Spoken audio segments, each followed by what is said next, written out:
merupakan salah satu juga trainer yang aktif berkontribusi dalam kelas-kelas ekspor-impor. Beliau merupakan salah satu pejabat pengawas di Direktorat Jenderal Bea dan Cukai dan sudah sangat berpengalaman nih kalau hal-hal yang terkait dengan penindakan, dengan tindakan-tindakan pelanggaran nih. Jadi kalau yang mau berkonsultasi nih untuk menghindari hal-hal yang tidak mengenakan dalam kegiatan import ini bisa banget ini berkonsultasi dengan Pak Iqbal. Nah, narasumber kita yang kedua hari ini yang sangat luar biasa tentunya juga ada Pak Eko Ahmad. Selamat sore Pak Eko. Sore Mas Iqbal.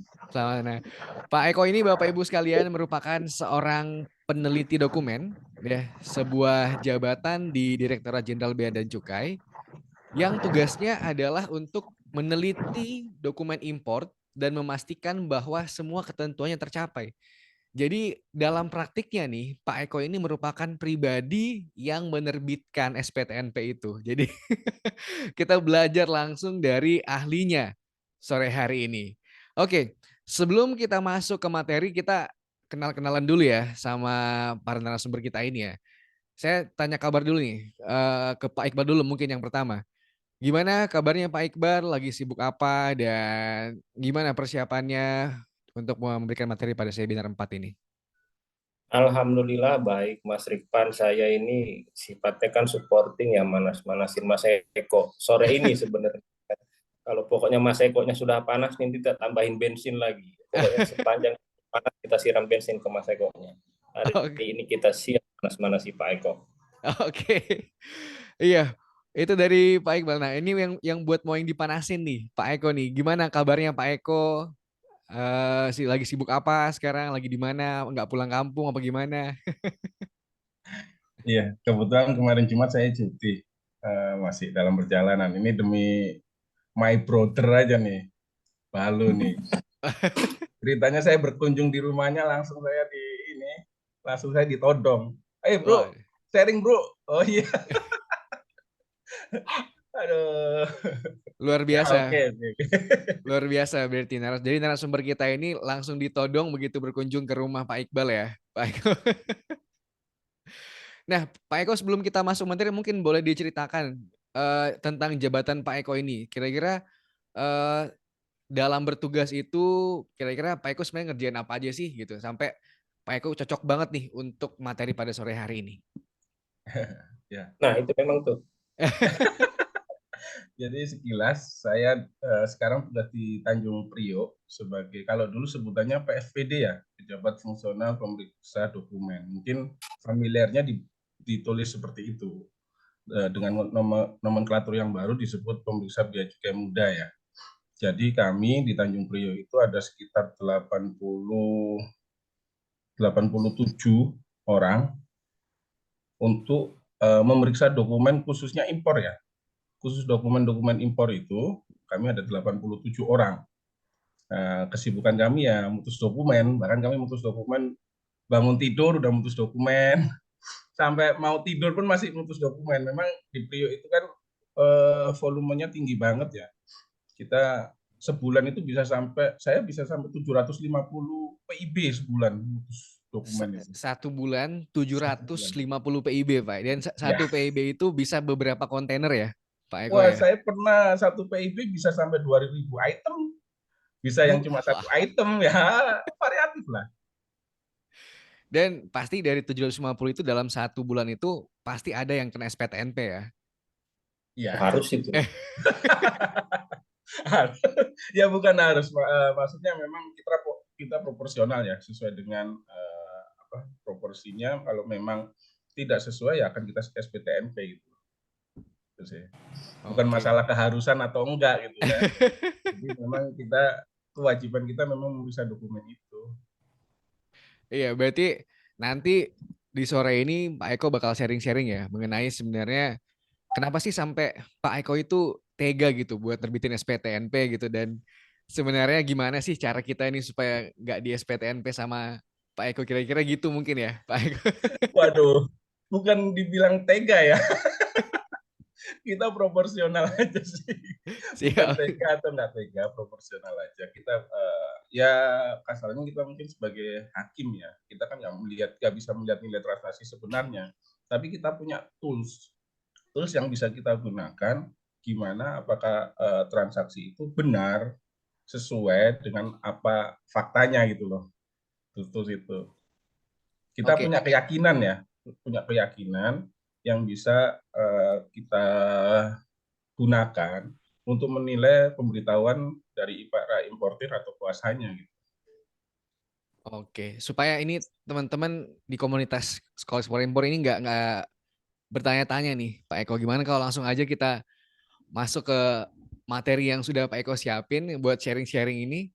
Saya bantu share screen ya Pak, nanti tolong arahin aja kalau pengen lanjut apa gimana. Oke.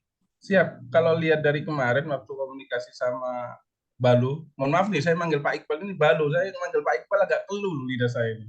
Gak enak banget manggil. Jadi mungkin untuk awal-awal ada teori sekelas mungkin Pak Iqbal yang bisa nyampein. Saya hanya sebatas sharing Oh, session ya. Sharing session nanti mungkin mulai slide 8 lah mulai saya. Mungkin di awal Pak Iqbal bisa bantu jelasin. Soalnya beliau ini wah pengalamannya luar biasa. Kalau dibanding saya beliau udah no. top pokoknya beliau. Saya ini sebenarnya kalau dalam hal teknis masih newbie ya. Berarti selama ini saya berkecimpung di kepatuhan internal dan di bagian umum. Kalau Pak Iqbal sejak awal sudah di teknis. Nah, itu mungkin beliau lebih paham soal seluk-beluk teori dan sebagainya dulu. Nanti saya sharing aja apa yang saya kerjakan. Ya Mas Oke, Rifan ya. siap. Kalau gitu silahkan Pak Iqbal untuk Lanjut. sharing ke teman-teman nih tentang SPTNP ini. Ini Pak Eko ini beginilah susahnya kan langsung ditodong saya. Judulnya kan kita ini SPTNP How to Handle. Ya, terus di situ memang yang ngasih materi Pak Eko. Saya jadi tukang siram bensin tapi disuruh ngomong di awal. Coba next saja Pak Rikwan, Mas Rikwan. Nah, materi kita kan pada secara garis besar itu kan kita bicara pertama bagaimana PIB diproses, kemudian apa sih penyebab SPTNP, terus kemudian proses selanjutnya, dan bagaimana menghandle. Nah, saya ini ngobrol dulu bagaimana kita ngobrol di nomor 1 aja deh, nanti Pak Eko itu nomor 2, nomor 3, nomor 4, biar orang dia yang ini kok ya. Nah, PIB diproses itu kan Bapak Ibu rata-rata mungkin sudah paham ya. Saya izin dikoreksi kalau saya salah, yang jadi PSPD sekarang kan Pak Eko. Nah, kita kan sifatnya PIB itu kan apa namanya self assessment, kemudian berarti masing-masing dari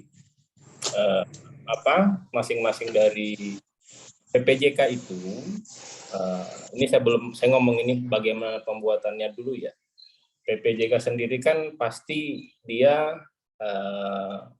PPJK atau importer itu menentukan sendiri jenis barangnya, kemudian pos tarifnya. Nah, parameter untuk penetapan itu semua kan sebenarnya sudah diatur di mana untuk terlebih lagi di pos tarif. Kalau Bapak Ibu paham di KUMHS itu kan ada bahasanya di situ, setiap barang ada bahasa di situ katanya harus diklasifikasikan. Nah, itu titik awal tuh menuju kita kalau boleh dibilang menuju munculnya SPTNP kalau kita salah. Nah, pada saat kita mengingkari kata harus, saya bilang bukannya kita mengingkari sengaja ya, yang sengaja untuk bikin SPTNP juga mungkin ada. Tapi pada saat kata harus itu teringkari, itu titik awal akan adanya SPTNP. Kemudian juga mungkin salah satu faktor dari nilai pabean.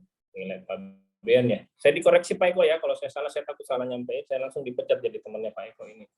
Nah, salah satunya itu. Nah, verifikasi awal tentunya memang dilakukan oleh si pembuat dokumen yang menyerahkan dokumen. Yang menyerahkan dokumen adalah melalui importir. Nah, bisa next Mas Iqbal. Verifikasi awalnya itu dilakukan sendiri oleh yang pembuat dokumen.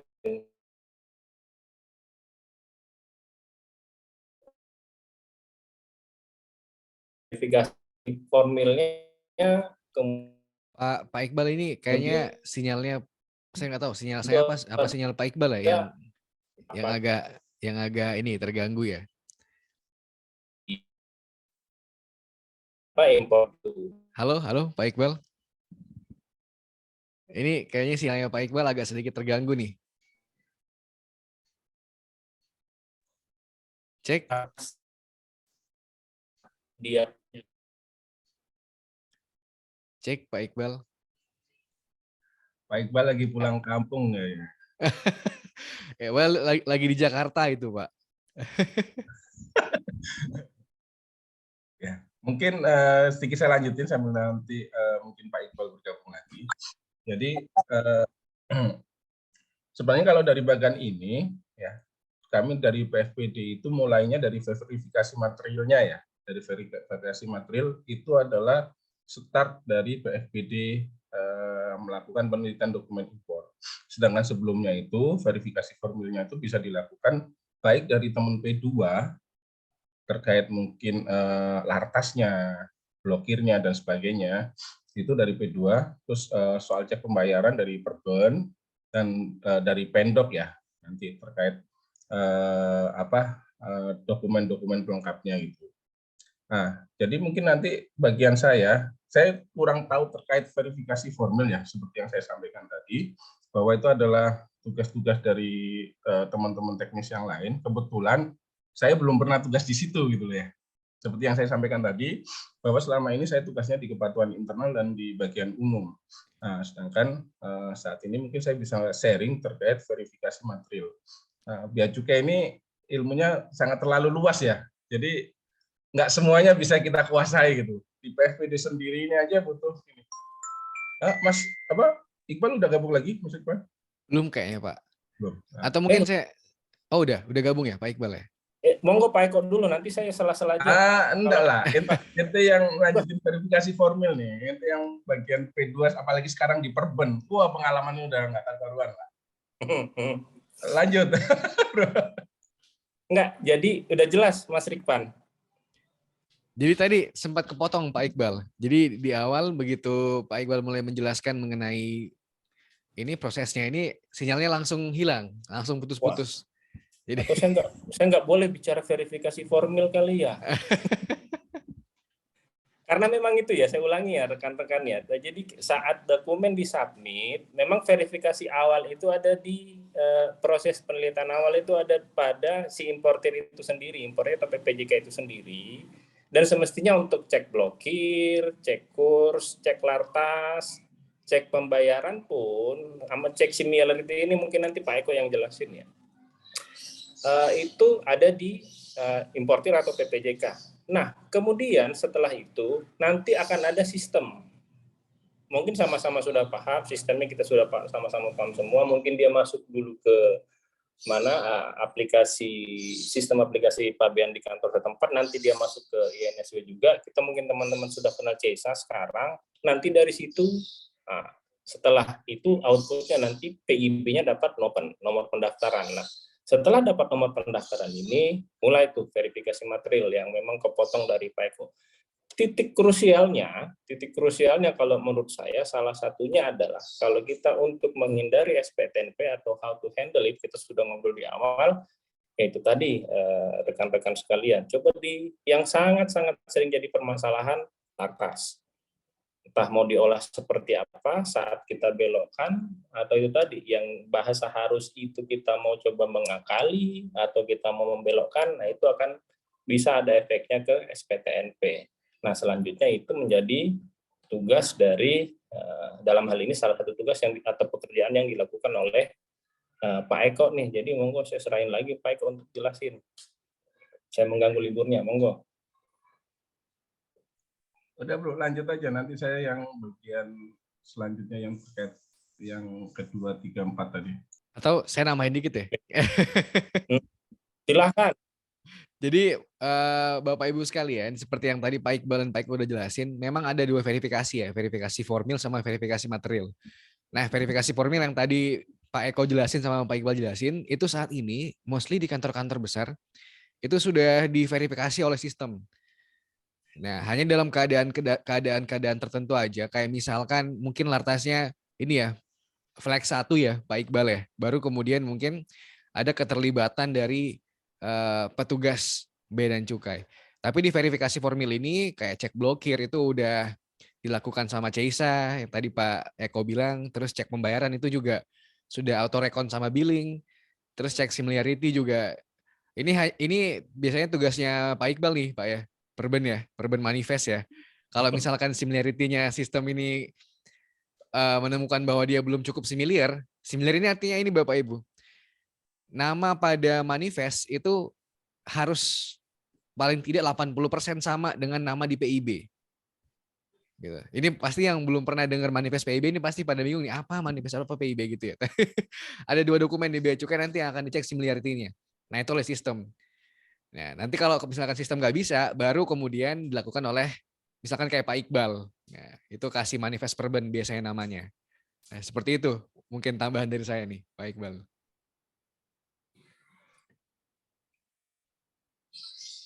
Silahkan dilanjut, Pak Iqbal. Nah, itu tadi kan sudah masuk ke itu ya, selanjutnya setelah verifikasi formil, verifikasi material, ya cek kesesuaian tarif, cek kewajaran nilai pajak. Ini Pak Eko nih yang mesti cerita nih. Kalau saya yang cerita nanti saya ngambil ini. Iya, Pak Eko nanti saya ke detailnya langsung aja, Bro. Ini langsung detailnya. Nextnya Mas Rikwan. Oke.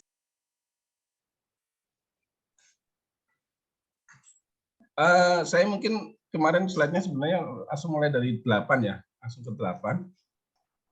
Oke ya. Nah, saya sharing di sini terkait apa yang saya lakukan. Sekali lagi ini disclaimer ya, disclaimernya bahwa proses penelitian ini dari persepsi saya gitu ya. Seperti yang saya sampaikan tadi sekilas bahwa PFPD itu layaknya seperti hakim gitu ya. Dia harus mempunyai keyakinan yang kuat dalam memutuskan dokumen. Kalau hakim kan mungkin memutuskan perkara ya. Tapi kalau PFPD ini memutuskan dokumen itu apakah benar, apakah harus perlu diterbitkan SPTNP gitu ya. Jadi ini setiap hakim, setiap PFPD punya cara sendiri-sendiri, punya metode sendiri-sendiri, tapi kita dalam koridor keilmuan yang sama ya, dalam koridor keilmuan yang sama, gitu. Karena kami sebelum ditunjuk sebagai PFPD, kami ada diklatnya gitu ya, diklat khusus. Pak Iqbal bersabar ya, semoga bisa dapat diklatnya. Oh iya. Bercanda, saya suka bercanda sama Pak Iqbal. Enggak, soalnya Pak Iqbal jalurnya P2, enggak suka PFPD beliau. Oke, next Mas Rikwan. Nah, mungkin ini gambaran PFPD, yaitu apa sih pemeriksaan dokumen. Yang dilakukan PFPD adalah memeriksa kelengkapan dan kebenaran dokumen PIB. Pada umumnya seperti itu. Kelengkapan, apakah dokumen PIB dan sudah lengkap dan benar dengan dokapnya. Next. Nah, sekarang cuma ada 2 jalur ya. Sekarang cuma ada 2 jalur, yaitu jalur hijau dan jalur merah. Khusus untuk di Priok, ini spesial di Priok nih. Kami di Priok itu untuk hijau, kami kalau semua diukur dengan IKU ya, indeks kinerja utama ya. Jadi setiap teman-teman di Bea Cukai itu punya indeks kinerja utama IKU. Jadi salah satunya ini bahwa kami kalau ingin dapat IKU-nya maksimal, itu kami 21 hari sudah putus. Kalau lewat dari 21 hari, maka IKU kami nggak bisa maksimal. Hanya kalau maksimal kan IKU-nya 120 ya. Nah, kalau di kami, kalau lebih dari 21 hari, cuma dapat 100%. Gitu. Kalau di kantor lain nggak, kami nanya di Tanjung Emas, di Tanjung Perak, dan sebagainya. Sorry, sebelumnya. Nah, kalau untuk waktu pemeriksaan jalur merah, itu hanya 2 hari. Nah, sering kadang importer atau kuasanya itu takut, PFPD bikin lama nih mutusnya. Enggak, kami nggak mungkin akan bikin lama, karena kami punya IKU 2 hari. Lebih 2 hari, kami akan dikonfirmasi sama bidang KI, kepatuhan internal. Kami akan ditanya, kenapa PIB ini lebih dari 2 hari? Gitu ya. Jadi kami nggak bisa main-main, memperlama pemeriksaan dokumen nggak bisa. Karena kami selalu diawasi sama bidang kepatuhan internal. Gitu ya. Itu juga terkait IKU kami juga. Kalau kami IKU-nya lebih dari 2 hari, otomatis IKU kami akan jadi jelek. Gitu. Oke, next. Siapa? Seperti tadi yang saya sampaikan bahwa pemeriksaan dokumen itu dilakukan oleh PFPD. Mungkin di beberapa kantor kalau tidak ada PFPD-nya, maka akan diputuskan oleh kepala seksi Pabean. Jadi tidak semua kantor bea cukai itu ada PFPD-nya.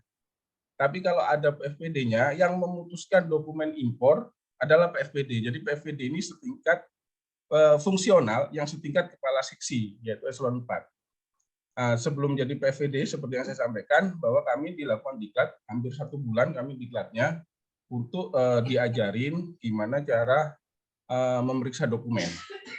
Itu ya. Next. Nah, bagaimana pemeriksaan dokumen ini? Seperti yang saya sampaikan, bahwa pemeriksaan dokumen ini terkait kelengkapan dan kebenaran, khususnya terkait konsistensi antara PIB dengan dokapnya. Kan dokapnya banyak ya, ada manifest, ada invoice, packing list. Nanti kalau ada lartas, ya disampaikan lartasnya. Kalau ada SKA, COO, ya disampaikan SKA, COO-nya. Atau fasilitas-fasilitas yang lain. Itu harus kami periksa semuanya. Nah, yang kami periksa nilai pabean, terus pos tarifnya benar atau tidak, tarifnya benar enggak. Seperti yang saya sampaikan tadi, kita dilengkapi CISA, macam-macam ya. CISA itu ada CISA impor, ada CISA perben, yang kami gunakan biasanya tulisnya, ada CISA siap tanding, ada CISA uji lab. Misalnya kalau kami nggak yakin nih, pos tarifnya nih, misalnya kadang soal tekstil, kami akan lakukan uji lab. Atau soal bahan kimia, kami akan lakukan uji lab. Nah, di uji lab itu akan bisa menentukan pos tarif mana gitu. Makanya kalau seandainya dari hasil uji lab tidak sama dengan pemberitahuan, kami akan menggunakan hasil uji lab itu untuk, kalau kami biasa bilangnya, menggeser HS. Nah, HS sesuai dengan hasil uji lab. Nah, hasil uji lab itu nanti bisa timbul atau lartasnya, perbedaan lartasnya. Nanti kalau merah harus dipenuhi dulu lartasnya, akan diterbitkan SPBL. Jadi di sini Mas bukan hanya SPTNP ya. Kalau HS-nya geser karena tadi entah berdasarkan uji lab, karena berdasarkan pemeriksaan fisik di mana PFWD merasa bahwa kurang tepat HS-nya, akan digeser. Dan penggeseran HS itu ada lartasnya, maka akan diterbitkan SPBL. Nah, SPBL nanti mungkin bisa jadi masukan lagi gimana how to handle SPBL gitu. Itu nanti jadi kelas berikutnya kali Pak ya. Ya, mungkin itu Pak Balu lebih tahu kalau SPBL. Itu bagiannya P2 tuh. Biasanya yang menghandle SPBL itu P2 gitu ya. PFPD cuma ini memberitahukan. Nah, gitu. Nah, terus kami dilengkapi berbagai database seperti yang kami sampaikan. Misalnya ini saya perlihatkan salah satu screenshot ya. Bila mungkin yang di kiri ini, nah ini ada tanda tanya nih. Kami itu ada notifikasi. Wah, ini ada atensi. Apa nih tanda tanyanya? Oh, ternyata dia itu biasanya kena repro ya. Ini menggunakan tarif ACFTA Cina nih. ACFTA. Biasanya di pos tarif ini, kita akan mengecek pos tarif ini, kenapa ada tanda tanyanya. Ini kena repro, repositas. Gitu ya. Kita harus ngecek. Biasanya kalau kurang aware, biasanya karena mentang-mentang pakai COO, dia akan menetapkan tarif 0. Padahal nggak gitu juga gitu. Ada tarif repositasnya. Di sini alhamdulillah dia udah memasukkan 5%. Berarti udah benar gitu. Jadi di CISA ini udah termasuk pinter ya. Kita udah dapat notifikasi. Terus yang sebelah kanan bisa digeser Mas. Nah, saat saya klik item barang, ini screen view saat saya kerja ya, gimana saya meneliti dokumen PIG. Saya klik, ini ada nih, indikasi HS terkena BM Safeguard. Nah, kena BMTP gitu ya. Saya harus ngecek nih, apakah dia udah memasukkan BMTP-nya atau enggak. Gitu. Jadi alhamdulillah CISA itu udah termasuk aplikasi yang sangat membantu ya, udah pinter ya. Kita udah dikasih petunjuk gitu. Nah, oke. Next. Nah, selain tadi tools-tools yang kita gunakan biasanya kita punya jalur komunikasi seperti yang saya sampaikan tadi, di Brio itu ada 80 lebih PFPD yang memutuskan dokumen. Setiap harinya itu bisa lebih dari 2.000. Seperti gambaran yang tadi saya sampaikan, saya bisa mutus 1 bulan itu sampai 700 dokumen. 700 dokumen. Makanya saya bisanya, alhamdulillah kami sekarang di Brio itu udah semua online ya. Jadi kerja pun di rumah, bangun tidur pun kami udah bisa kerja. Sampai mau tidur pun kerja gitu. Gitu ya. Nah, kami mau tidur, bener. Bisa jam 11, jam 12 masih mutus dokumen gitu. Bangun sholat subuh, udah mutus dokumen lagi gitu. Nah, jadi kami ada WhatsApp group. Di WhatsApp group ini ada pembagian PIC ya. Jadi ada teman-teman itu bisa ada yang bagian PIC Lartas, PIC COO, PIC macam-macam yang selalu mengupdate setiap harinya. Mengupdate setiap harinya yang memberikan atensi. Setiap hari bisa berkali-kali itu update-nya yang harus kami baca tuh. Ada beberapa grup yang sangat membantu kami gitu. Ya. Terus selain itu juga kita ada Monef rutin ini. Jadi PFPD pembagian PIC-nya itu ada tim Monef. Jadi seluruh PIB yang kadang kami kelewat akan dicek kembali sama tim Monef. Jadi kami berlapis-lapis ya. Tim Monef ini akan PIB ini BMTP-nya belum belum dikenakan. Kami akan dikabari. Kalau masih dalam rentang 30 hari, kami akan melakukan sebagaimana mestinya. Tapi kalau lebih dari 30 hari, kami akan limpahkan ke tim penul. Ini ada tim penul. Jadi dokumen Bapak Ibu itu diperiksanya itu bisa sampai 2 tahun. Gitu ya. Tim penul itu sampai 2 tahun. Jadi kami terus berlapis-lapis ya. Mungkin mohon maaf, misalnya kalau ada orang yang naik sepeda motor melanggar lalu lintas, udah gitu aja ya. Kalau kami di PIB udah kelewat karena PFPD-nya udah kelewat, masih ada Monef rutin, masih ada tim penul seperti itu. Nah, bahkan kalau kami juga dibantu oleh tim KI. Kepatuhan internal pun melakukan Monef kepada kami. Gitu. Selain tim KI juga ada tim APF. APF ini aparat pemeriksa fungsional seperti Itjen dan PBK gitu. Nah, mereka juga akan memonef kerjaan kami juga.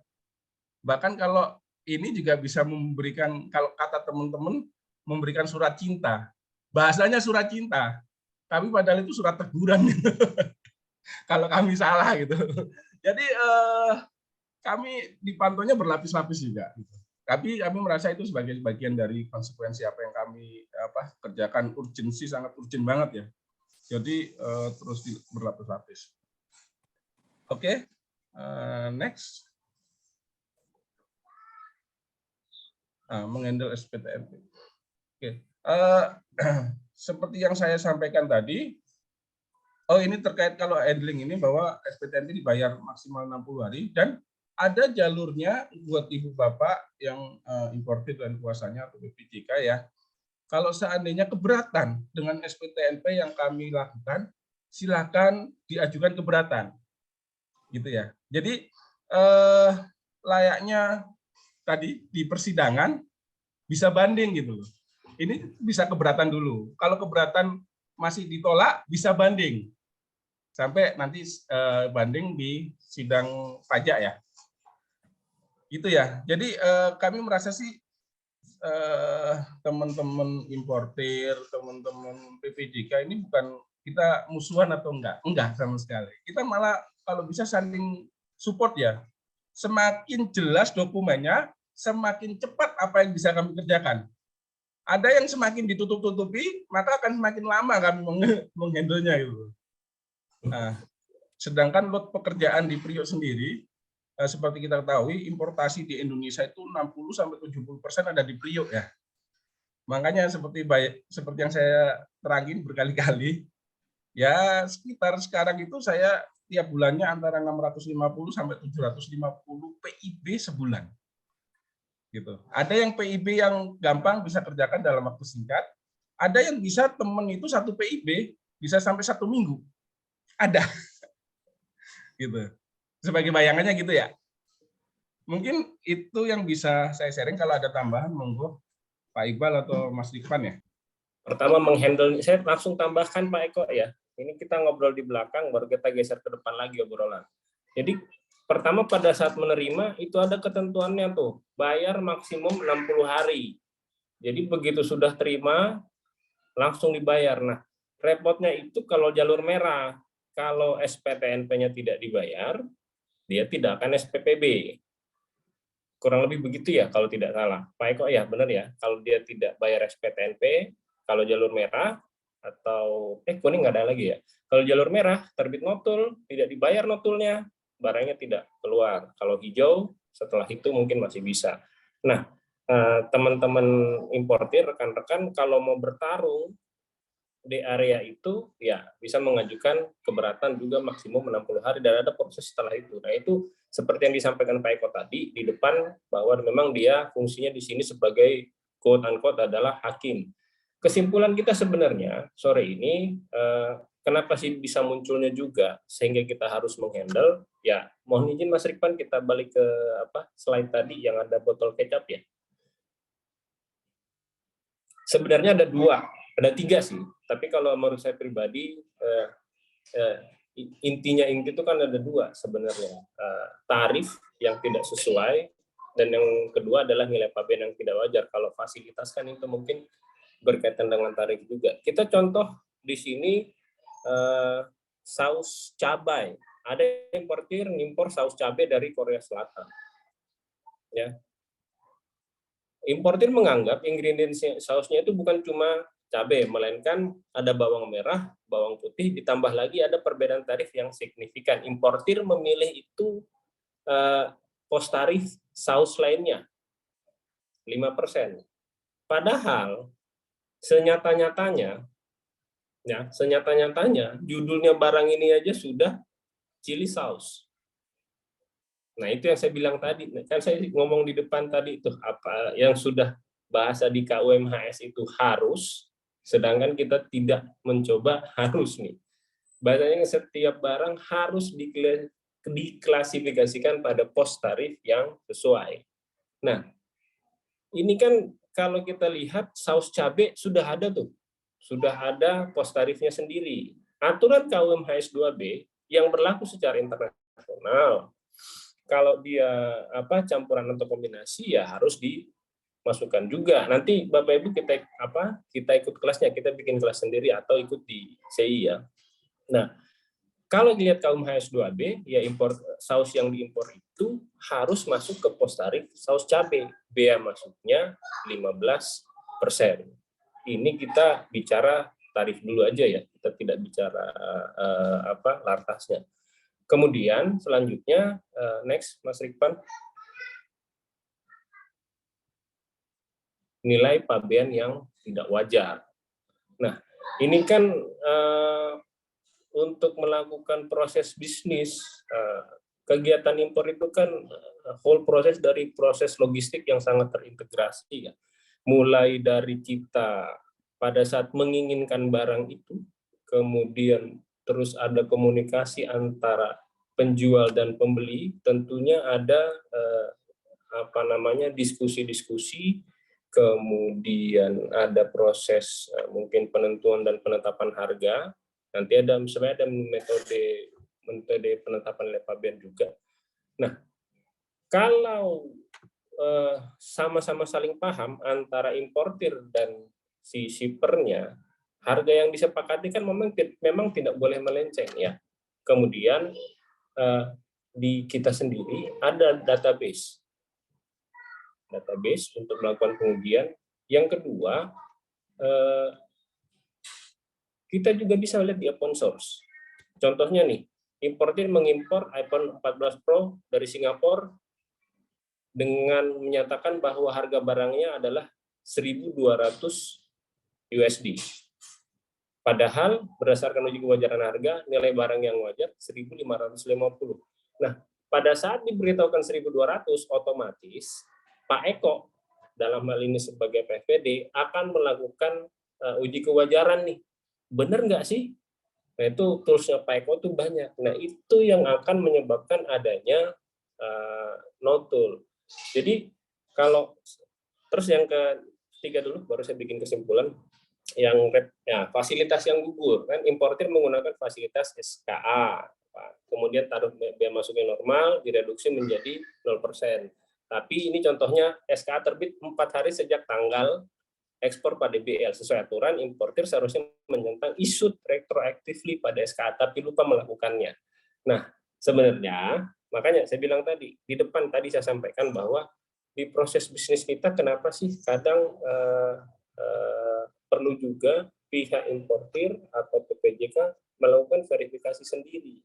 Kenapa perlu verifikasi sendiri? Itu hal-hal yang 3 tadi ini nih, mulai dari tarifnya, kemudian nilai pabeannya, kemudian termasuk salah satu fasilitas yang akan digunakan. Nah, kalau kita sendiri sudah tidak sejak awal sudah tidak aware, ya boleh saya bilang siap-siap aja terima SPTNP. Kalau sejak awal sudah tidak paham atau mencoba bermain di area-area yang memang mungkin bisa dimainkan. Bermain di area-area tersebut ada konsekuensi, ada resiko. Tapi kalau memang sudah bekerja dengan benar, kemudian terkena SPTNP-nya, ya cara menghandle-nya ada proses-proses tadi. Ada proses-proses tadi, bisa mengajukan keberatan, kemudian nanti bisa berargumen. Dan saya rasa, setahu saya pun, selama proses penelitian dokumen, pihak PFPD kan boleh tetap berkomunikasi ya Pak Eko ya. Jadi pihak peneliti dokumen boleh tetap berkomunikasi dengan importir. Ada medianya, sangat dimungkinkan sebenarnya. Bukan begitu Pak Eko? Saya izin dikoreksi kalau salah Pak Eko. Emang Pak Iqbal udah cocok sebenarnya. Tinggal nunggu aja skepnya jadi PFPD sebenarnya. Udah seperti yang disampaikan sama Pak Iqbal bahwa benar semua yang disampaikan sama Pak Iqbal, 1000% benar.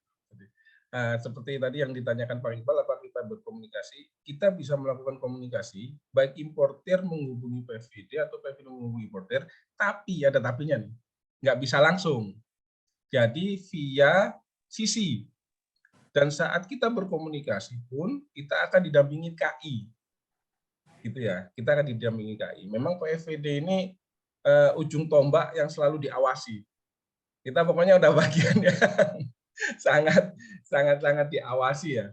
Jadi nggak bisa langsung berkomunikasi antara PFPD dengan importir atau kuasanya. Tapi kita via sisi. Saya pun nggak punya kontaknya importir atau kuasa, satu pun nggak punya. Jadi kalau saya ada keperluan apa-apa, saya akan menghubungi sisi. Misalnya saya, seperti yang disampaikan Pak Iqbal tadi, terkait misalnya kalau ketentuan lartas dan tarif saya kurang yakin, saya akan terbitkan NPD, nota permintaan dokumen. Saya akan terbitkan. Nanti biasanya ada respon di CISA, Ibu Bapak ya. Kalau saya tidak yakin dengan nilai pabean, saya akan terbitkan INP, informasi nilai pabean. Nanti Ibu Bapak akan mengirimkan DNP, deklarasi nilai pabean. Seperti itu. Tapi kalau sampai saya INP, saya NPD masih belum jelas, saya butuh komunikasi langsung, saya butuh konfirmasi. Ini barangnya seperti apa sih, seperti itu. Makanya seperti yang saya sampaikan, ada barang yang sampai bikin kami susah untuk memutuskan, makanya prosesnya akan jadi lebih panjang gitu. Kami akan menghubungi sisi, kita akan melakukan konsultasi. Nanti ada audisi, nanti kalau sebutannya di pre-audisi ya, nanti kita akan wawancara di situ. Gitu sih tambahan dari saya, dikit. Saya tambah lagi sedikit, kalau ini. Jadi sebenarnya kalau mau disimpulkan itu menghandle-nya itu di depan dan di belakang. Jadi kalau di depan sebelum kejadian ya tingkat awareness kita sudah harus dimaksimalkan teman-teman sekalian. Kenapa? Karena secara prinsip kan ini proses bisnis yang kita lakukan kita sendiri yang tahu nih. Kemudian nih Pak Eko, saya mohon maaf agak banyak menjelaskan, paling jatahnya Pak Eko ya. Kita kan teman-teman banyak ruang-ruang untuk mencari atau menggali informasi. Nanti Pak Eko tambahin lagi nih. Contoh nih misalnya untuk lihat pos tarif mungkin bisa lihat di INSW. Bukan begitu Pak Eko ya, INSW. Kemudian kita bisa lihat juga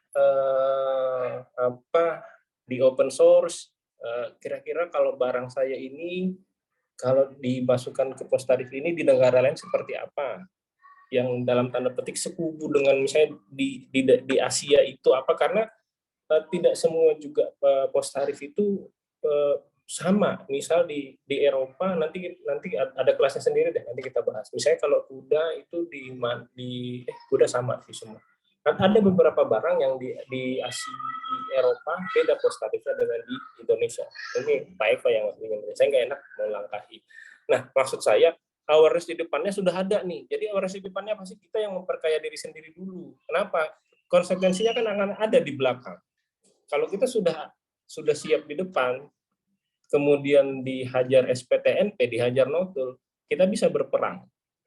Nah, kalau sudah siap, sudah kena notul, nah itu yang di belakangnya ini yang bisa kita lakukan. Di belakangnya apa itu? Masih terbuka ruang komunikasi. Ya kalau nggak mau ruang komunikasi, tungguin aja Pak Eko sampai pulang, cegat, pepet mobilnya, antem, sudah kan selesai di situ.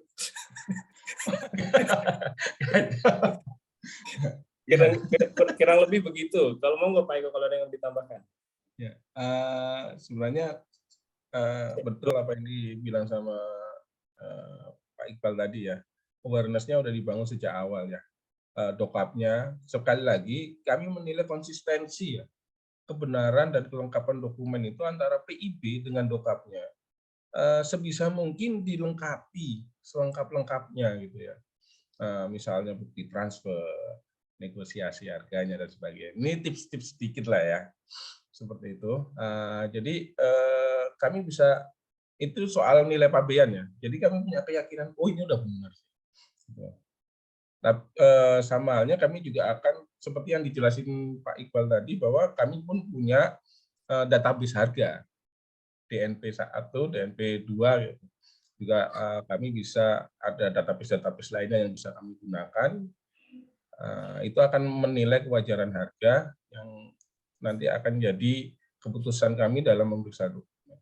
Mungkin nggak terlalu banyak, mungkin ada yang ditanyakan di lapangan seperti apa, biar saya juga tahu kondisi-kondisi di lapangan Bapak Ibu itu apa yang mau ditanyakan yang bisa kita saling sharing lah di sini. Oke, ini sharingnya udah keren banget sih dari Pak Eko sama Pak Iqbal menjelaskan semua ya. Dimana dari awal handlingnya itu dari pertama kali PIB di submit itu sudah merupakan handling pertama kali ya. Itu langkah preventif mencegah timbulnya SPTNP. Jadi buat Bapak Ibu yang mungkin belum terlalu familiar, SPTNP ini simpelnya surat tagihan Bapak Ibu. Bapak Ibu udah bayar bea masuk misalkan 10%, disuruh lagi bayar 5% lagi misalkan, karena dibilang masih kurang. Atau mungkin disuruh bayar lagi berapa juta lagi karena dianggap masih kurang, karena mungkin nilai barangnya nggak wajar atau tarif bea masuknya yang salah. Itu yang saya coba rangkum tadi dari penjelasan Pak Eko dan Pak Iqbal. Nah, supaya ini nggak satu arah nih, supaya ini kan kita temanya kan sharing ya di komunitas kita ya. Nah, kira-kira dari Bapak Ibu sendiri apakah ada pertanyaan nih? Boleh ke Pak Eko, boleh ke Pak Iqbal tentang mungkin saya pernah punya pengalaman gitu, SPTNP ini gimana gitu. Saya punya pengalaman menghandle-nya ini kok seperti ini gitu. Apa ada yang punya pertanyaan? Langsung on mic boleh? Atau mungkin kalau masih malu-malu nih, saya akan mengawali dulu ya pertanyaannya. Mungkin pertanyaan pertama saya ini seperti ini. Pak, sebenarnya itu setiap kali SPTNP itu sebenarnya bea cukai itu tanya dulu nggak sih ke importirnya gitu sebelum SPTNP? Apakah bertanya itu kan ini kita jadi pertanyaan ya. Perasaan saya nggak kayak gitu deh. Saya biar deh ketemu sama PFPD ini biar ngejelasin kenapa gitu. Nah, apakah memang setiap kali mau SPTNP itu pasti ada konfirmasi ke importir ataukah sebenarnya kadang SPTNP pun nggak pakai konfirmasi, langsung aja ditetapin gitu. Nah, mungkin boleh penjelasannya seperti apa nih, Pak Eko atau Pak Iqbal? Ya, kalau SPTNP terbit itu nggak ada kewajiban kami ya. Nggak ada kewajiban kami mengkonfirmasi atau apa. Sekali lagi kami memutuskan berdasarkan konsistensi tadi, apakah kelengkapan dan benar. Tapi memang ada mekanisme, kan kita meriksa dokumen ini kan barangnya itu dari barang yang buah-buahan sampai kapal pun ada gitu kita putus gitu. Jadi kami di Bea Cukai itu dituntut mengerti semua barang. Dari buah-buahan segar sampai kapal kontainer atau kapal apa itu ada impor di Priok gitu kan. Jadi semua tentu saja ada yang kami tidak tahu ya, barangnya ini apa. Itu akan kami konfirmasi gitu. Ini barang apa, ini apa. Makanya itu kami butuh audisi. Tapi saat menerbitkan SPTNP kami terbitkan enggak. Itu akan malah membutuhkan waktu yang sangat lama ya dan nggak ada di SOP kami. Dengan kita sudah memutuskan dengan INP, NPD itu cukup bagi kami berkomunikasi sebelum memutuskan apakah di SPTNP atau enggak ya. By system gitu, by system INP, NPD tadi seperti itu. Tapi kalau seandainya dari INP, NPD masih belum jelas, kami buka audisinya. Itu aja sih. Saya siram lagi Pak Eko nih ya. Loh, misalnya begini, selesai begini, saya tambahin Pak Eko, saya nggak berniat menyiram. Jadi karena memang SPTNP itu kan produk sistem. Pak Eko juga tadi sudah menyampaikan di depan dia sudah ada teman PFPD itu sudah ada namanya INP, kemudian ada DNP. Itu adalah bentuk komunikasi. Nah, bentuk komunikasi yang memang sudah bisa dilakukan disampaikan oleh teman-teman importir. Nah, dalam proses komunikasi itu juga semisal memang sangat masih bingung akan ada komunikasi lanjutan karena memang kita di proses bea cukai itu memang jadi orang yang menjadi Pak Eko ini agak berat memang. Sebenarnya kasihan ya, saya kasihan sama Pak Eko ini ya. Karena harus tahu semua, mulai dari ini kayak bautnya kacamata aja ini mungkin harus tahu misalnya apa. Bahannya ini kalau bukan kaca, misalnya dia dari apa, bisa jadi ada orang suatu saat kita tidak tahu, who knows, ini yang jadi kacanya bisa jadi dari kapas, kita tidak tahu Pak Eko ya. Tiba-tiba ada yang berani mengimpor bahannya ini dari kaca, sementara itu si impornya bilang ini kacanya ini bukan bahan kaca Pak, bukan fiber, ini kapas misalnya. Kok bisa dikapas jadi suatu bentuk kaca misalnya. Nah, itu pengetahuan itu yang memang kadang butuh komunikasi, rekan-rekan. Harus ada juga komunikasi, cuman memang saat ini kita hashtagnya Bea Cukai kan makin baik Pak Eko ya. Jadi komunikasinya memang harus kalau bisa dibilang dalam ruang yang aman. Ini quote unquote yang saya bilang, dalam ruang yang aman artinya sebisa mungkin dilakukan melalui sisi, dan jika tidak harus PFPD yang turun langsung, ada pihak ketiga yang menyaksikan. Nah, ruang-ruang untuk menjelaskan memang masih dimungkinkan menuju, tapi Bapak Ibu mau mencegah tidak bisa. Artinya mau disampaikan, tadi kan pertanyaan Mas Iqbal, importer dikasih tahu dulu nggak sih, ini saya mau notul, nggak ada sebenarnya yang kayak gitu. Itu kalau SPTNP mau terbit begitu diklik sama PD ya sudah, buyar, silahkan terima konsekuensi kena notul. Gitu Pak Eko ya, saya tambahin, saya siram bensinnya. Iya, benar. Memang Pak Iqbal ini udah nunggu skip aja kali itu. Udah keilmuannya udah di atas saya. Betul. Kalau saya learning by doing, kalau beliau udah. Oh, ada ini Bu Ika angkat tangan, silakan Bu. Silakan Bu Ika.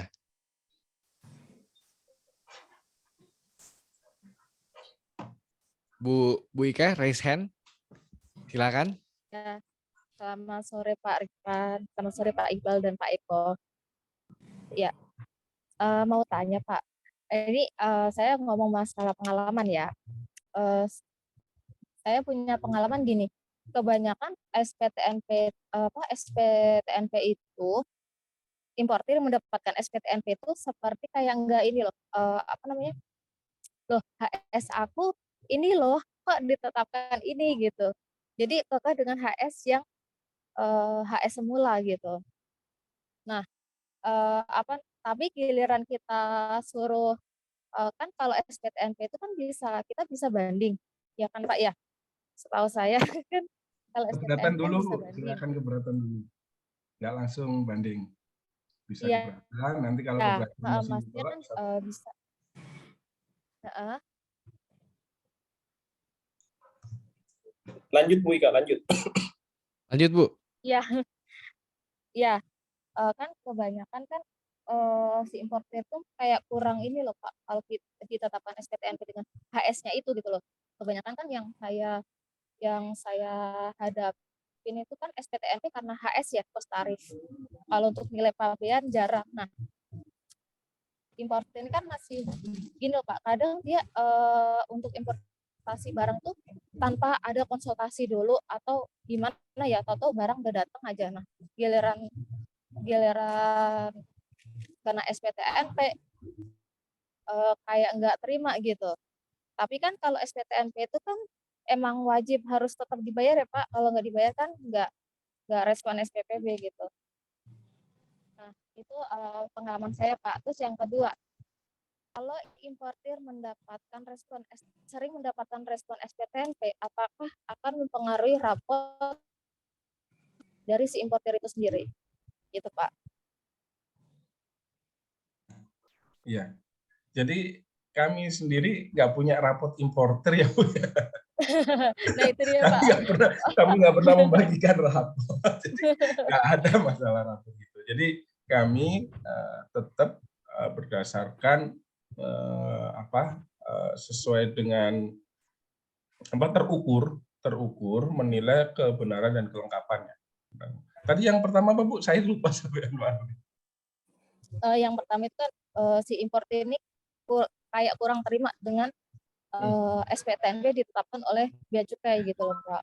Ya Bu, kalau memang keberatan ya, bahasanya keberatan, Iya, Ibu langsung iya. ajukan keberatan Bu. Bisa, nanti seperti yang disampaikan Pak Iqbal tadi, itu biasanya bagiannya Pak Iqbal loh sekarang ini di atap bawah. Pak Iqbal mengurusin itu tuh, nanti kalau keberatan beliau tuh. Nah, seperti yang di Pak Iqbal bahasanya bertarung di situ datanya, nanti teman keberatan akan menilai mana sih yang benar, keputusan PFBD atau importir gitu. Nah, makanya Iya. seperti yang Pak Iqbal sampaikan, datanya juga harus lengkap sejak awal gitu. Nanti biar diputuskan teman-teman di keberatan. Oke. Ada lagi Bu? Udah Pak, cukup Pak. Terima Oh, kasih Pak siap. untuk penjelasannya. Saya mau bantu Selamat tanya Bu sore. Ika ini, maksudnya gini loh Pak Eko, kita tuh kan kadang saya jadi importir nih, saya tuh kekeh sama HS saya. Kenapa PVD tetap mengarahnya ke situ itu? Kenapa Pak Eko? Iya, Ya, betul. itu kalau sudah terbit SPTNP di ranah PFD udah putus. Jadi nanti akan di wilayah keberatan. Keberatan itu bisa nilai pabean, bisa tarif, bisa fasilitas, semua yang ditetapkan PFD itu bisa dilakukan keberatan gitu. Bisa. Gitu. Kalau kan ini Pak, biasanya kan kalau kita minta penjelasan sama bea cukai kan pakai WeChat ya. Paling cuma dikasih penjelasan dari penetapan PFPD dengan HS ini semula ini menjadi sekian, itu aja sih Pak. Maksudnya untuk penjelasan detailnya kan nggak pernah ada ya, cuma paling itu doang gitu. Saya nggak tahu HS apa mekanisme gitu. yang widget atau apa ya. Tapi sebenarnya itu cuma dalam ranah audisi atau konsultasi konfirmasi lah kasarannya. Iya, Tapi untuk iya kan. yang berkeputusan hukum kasarannya itu di ranah keberatan Bu. Nanti di ranah keberatan di situ akan detail Bu. Diputuskan akan detail gitu. Mungkin itu hanya informasi awal aja, itu dikasih informasi awal bahwa PFD seperti ini. Kalau Ibu keberatan, silakan keberatan. Nah, nanti di keberatan itu akan dibahas detailnya, Bu. Itu HS ini seperti apa sih? Nanti akan ditunjukin barangnya ini. Nanti teman-teman di keberatan akan, yang benar importir nih. Oh, yang benar tetap FVD nih. Kalau importir benar, berarti keberatannya diterima. Kalau PVD-nya yang benar, berarti keberatannya ditolak. Itu. Nanti detailnya di keberatan itu, Bu. Keberat. Oke. Siap, Saya Pak. siram Pak Siap, Eko Pak lagi Eko. ya. Kenapa? Saya siram Pak Eko. Begini Bu Ika dan rekan-rekan sekalian, kan memang biasanya kan ada namanya konsistensi kita melakukan kegiatan baik dari sisi importir maupun dari sisi PFPD-nya, peneliti dokumennya nih. Nah, kalau pada saat mau mengajukan keberatan itu ya dokumen-dokumen sebelumnya monggo disertakan. Kan kadang-kala yang jadi pertanyaan nih, misalnya Pak Eko nih ya, kenapa di importasi yang ini HS-nya nggak dinotul? Nah, di HS yang ini dinotul. Tapi ya mohon maaf, ini saya melindungi kawan saya nih. Itu memang produk formil semua, baik PIB-nya, SPTNP-nya. Nah, proses formil selanjutnya memang yang bisa dilakukan adalah proses keberatan. Nah, hal-hal yang sudah ada di depan tadi, baik PIB-nya ataupun rekordasi importasi sebelumnya, ya monggo disiapkan untuk berjuang di proses keberatan. Cuman memang seyogyanya, mungkin biar kita juga makin baik nanti ke depannya Pak Eko ya, ruang-ruang audiensi mungkin perlu dibuka. Nanti artinya pihak pengguna jasa ini perlu mengerti. Artinya pada saat dia terima SPTNP, butuh saluran alasan ditetapkannya menjadi ini, HS ini. Alasan ditetapkan dia digeser menjadi HS itu. Sehingga dia bisa di awareness nih kalau pada saat datang lagi, misal Pak Eko. Ya, jadi sudah ada di Prio itu ruang audiensi seperti yang saya sampaikan tadi, sudah ada. Tapi terkait misalnya PVD 1 netapin HS ini, PVD yang lain HS ini, sekali lagi kami itu seperti hakim ya, memutuskan berdasarkan keilmuannya sama, tapi persepsinya kan berbeda ya. Saya melihat ini sama si B melihat ini kan berbeda ya, gitu. Jadi kalau ada perbedaan, ya mungkin dimungkinkan, tapi kami sendiri pun udah ada ada panduannya, kebanyakan sudah seperti ini. Tapi kalau ada 1-2 orang yang berbeda, itu hal yang wajar ya, gitu. Manusiawi gitu. Kami kan punya prinsip, tapi mayoritas ada seperti ini mayoritasnya gitu. Sama halnya hakim pada mungkin kasusnya sama, tapi ada yang diputuskan yang berbeda gitu. Nah, kan ini kasuistis ya, kasuistis nggak bisa disamakan antara PIB 1 dengan PIB yang 2. Mungkin bagi kita, oh PIB-nya sama nih, mestinya sama. Enggak, pasti kasuistis. Setiap PIB punya ciri yang berbeda, punya yang berbeda. Itu kata kuncinya Pak Eko, kasuistis per transaksi. Ya. Oke, berarti dari Bu Ika udah kejawab ya. Ini saya coba bacain lagi nih Pak, ada beberapa pertanyaan soalnya nih, ada 2 lagi nih. Sebelum ini yang udah menonton Piala Dunia ini sabar dikit ya. Ini ada 2 pertanyaan lagi nih. Oh iya, Piala Dunia. Iya, ini ada dari Pak Hurul Anwar. Pak Hurul mau ngomong langsung? Boleh Pak, silakan on mic untuk bertanya langsung kepada narasumber kita.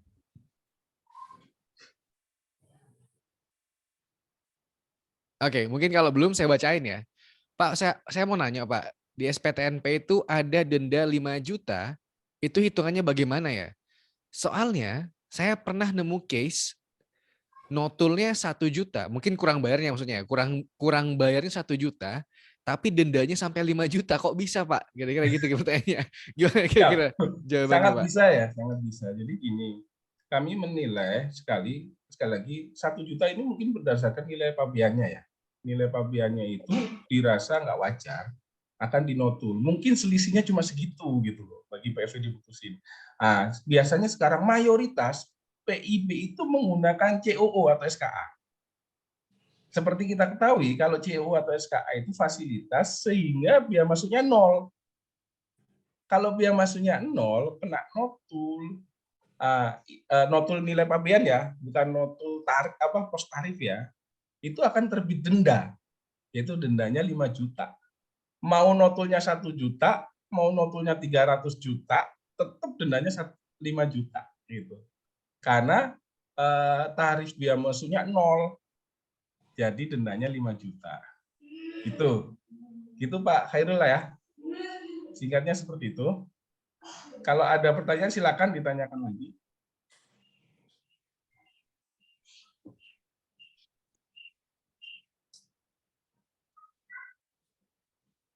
Masih di mute Mas Ridwan. Ini sorry. Ini tapi saya hold dulu ya Pak Setiawan ya. Ini ada pertanyaan dulu dari yang lain yang duluan bertanya. Ini ada Bu Valdina Ursila. Mungkin Bu Valdina mau on mic langsung bertanya langsung ke Pak Eko dan Pak Iqbal.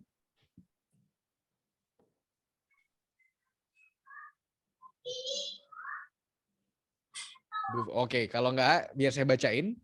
Saya pernah terkena notul 300 jutaan karena BMT. Wah, lumayan juga nih 300 juta ya. Saya membeli barang tersebut dari perusahaan trading. Tapi barang tersebut aslinya dari Meihua Group. Yang seharusnya kalau Meihua itu hanya terkena 6,02%, tapi PFPD menganggap jika barang tersebut diekspor melalui perusahaan lainnya, sehingga terkena BMT 33%. Di Form E sudah tertulis manufacturer-nya Jilin Meihua dan COA-nya memakai Jilin Meihua. Nah, jadi mungkin pertanyaannya kalau saya memperkirakan, ini kok bisa saya kena seperti itu? Ya, kalau BMT memang notulnya bisa luar biasa.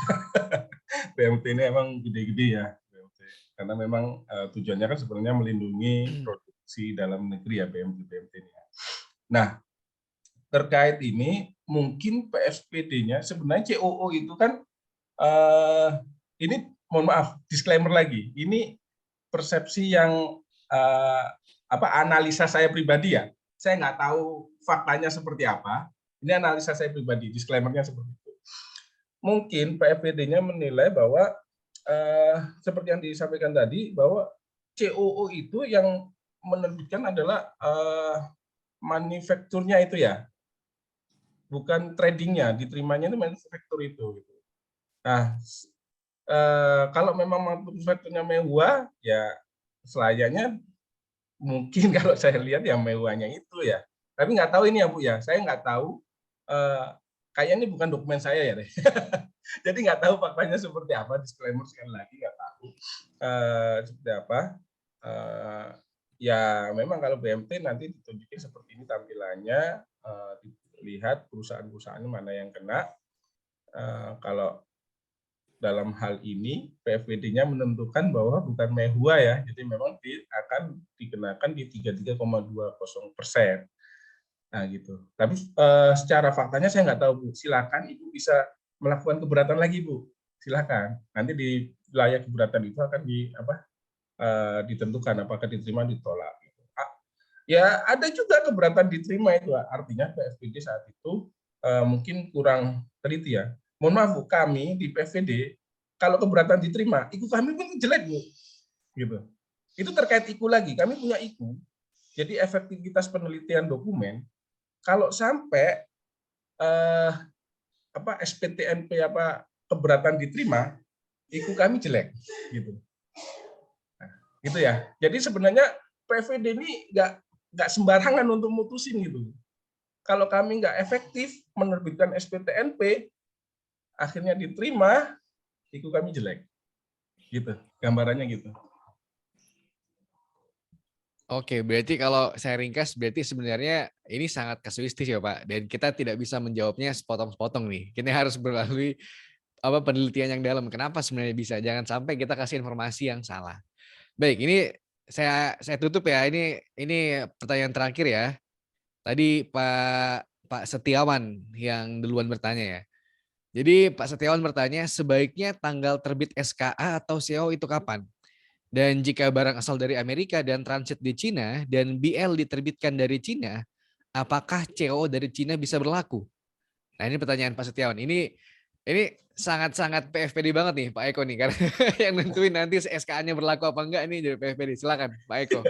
Ya sekali lagi CO itu kan sebenarnya keaslian ya, country origin ya. Kalau di sini kita lihat sekilas, ya asalnya dari Amerika yang nggak mungkin bisa menggunakan COO Cina gitu loh. Ini barang dari Amerika gitu loh. Jadi COO khususnya Cina itu kan ada macam-macam ya. Ada WO, ada PE, RVC, dan sebagainya gitu kan ya. Nah, kalau memang nyata-nyata itu barang dari Amerika, mohon maaf Pak, COO-nya nggak akan bisa diterima dari menggunakan ACFTA gitu. Oke, berarti simpelnya nggak akan bisa ya Pak ya. Memang ya kalau dari Amerika, ya kalau setahu saya itu tetap pakai SK Amerika, pakai sistem, tapi Amerika nggak ada SKA-nya Pak ya? Nggak ada. Amerika nggak ada Nggak ada SKA-nya. Mohon SKA-nya, maaf. iya. Nggak bisa, jadi nggak bisa ya Pak Setiawan ya. Itu nggak bisa pakai Cina. Oke, saya terakhir deh, karena tanggung nih, kasihan nih kalau nggak dijawab nih Bu Laili nih. Kami pernah repair material ke Italia dengan HS code repaired item. Ketika sudah diperbaiki dan dikembalikan lagi dengan HS code yang sama, item tersebut masuk ban item. Apa sebabnya Pak? Padahal ketika diekspor dengan HS code tersebut tidak ada masalah. Terima kasih. Jadi mungkin ini kayaknya case-nya reimpor Pak Eko. Mungkin Pak Eko atau Pak Iqbal, karena ini mungkin ada P2P2-nya juga nih. Jadi boleh dua-duanya silakan. Bisa Pak Iqbal dulu lah. Pak Eko dulu lah. Ya, memang ada salah satu kasus yang memang agak jarang ya masalah repair ini. Saya dulu pernah mengalami juga repair biasanya ban pesawat ya. Ban pesawat itu yang divulkanisir ulang lah. Itu banyak juga repair. Sebenarnya kan sebelum kita ekspor gitu, kita kan ada pemberitahuan ya, nanti akan bakal direimpor. Itu ada entah skepnya kalau nggak salah. Nah, skep itu yang harus digunakan untuk memberitahuannya gitu. Bisa dibuka ruang audisi tadi, dijelasin, Pak, ini barang saya itu reimpor gitu. Saya barusan melakukan repair item ini. Gitu. Itu aja sih. Biasanya kalau reimpor itu pegangan kami cuma skep reimpor itu. Gitu. Silakan Pak Iqbal kalau nambahin. Langsung merasa kerdil saya dengan jawaban Pak Eko ini. Sudah terjawab sebenarnya. Cuman kalau melihat pertanyaannya juga, faktornya banyak kalau saya lihat. Salah satunya itu tadi, itu tidak ada mungkin pertama tidak melampirkan dokumen reimpornya. Jadi bisa jadi pada saat dia memberitahukan itu disampaikan sebagai PIB biasa, impor biasa, kemudian barang itu apalagi ini kalau material repair, biasanya mesin pada saat ketahuan masuk itu kalau sudah tahunnya sudah ketahuan tahun pembuatan, kemudian ada tahun odometernya udah ketahuan dia bekas, bisa jadi langsung ditolak meskipun misalnya disampaikan new, kebaca di sistem bekas sudah bisa dianggap sebagai ban item, bukan ban item sebenarnya ya, butuh izin untuk masuk. Jadi kalau sudah dia diproses sebagai PIB biasa, nah barang itu bukan barang baru, naruhnya impor, semua impor harus dilakukan dalam keadaan baru kecuali ada izinnya. Nah, ini mungkin salah satu faktornya itu. Yang kedua ya dia tidak melampirkan dokumen reimpornya, izin reimpornya. Nah, izin reimpornya tetap harus melampirkan dokumen PEB.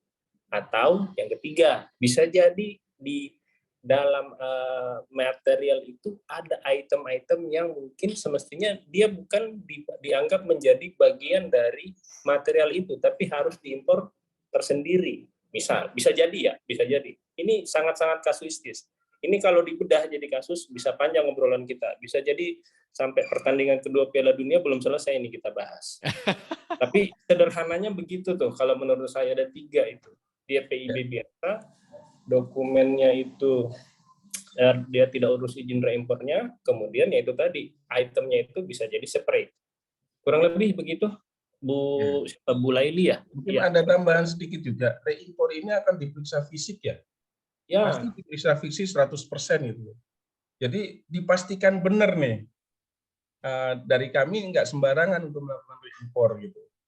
Jadi kenapa seperti yang disampaikan Pak Iqbal tadi, sampaikan jangan-jangan ini barangnya diganti nih, bukan barang yang dulu gitu kan, barangnya diganti dengan barang yang lain, tapi dibilang reimpor gitu. Makanya untuk kasus reimpor ini kita atensi penuh, khususnya dari P2 ya, P2 juga sangat mengawasi, juga pasti jalur merah, periksa fisik, full, 100% periksanya.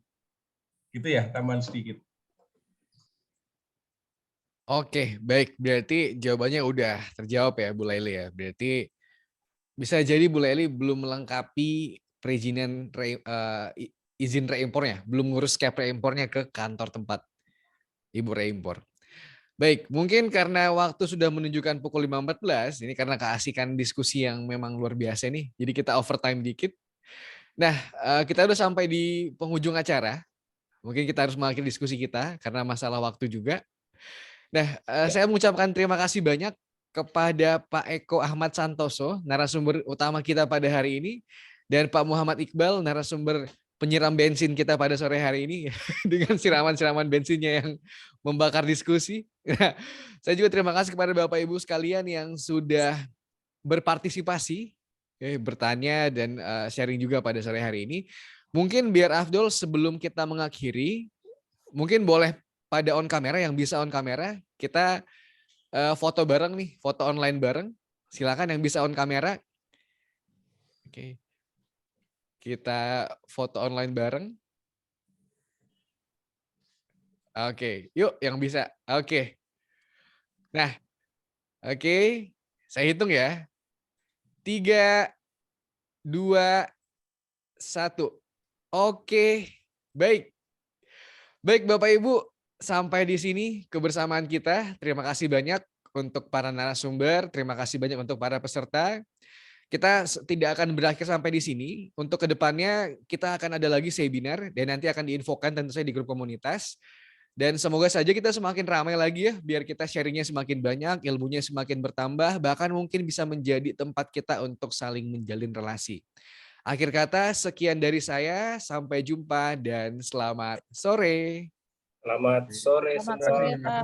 Pak Eko ditunggu untuk Terima kasih ngajar semua lagi. Bapak Sore Ibu. semuanya. Maaf bila ada salah kata. Kan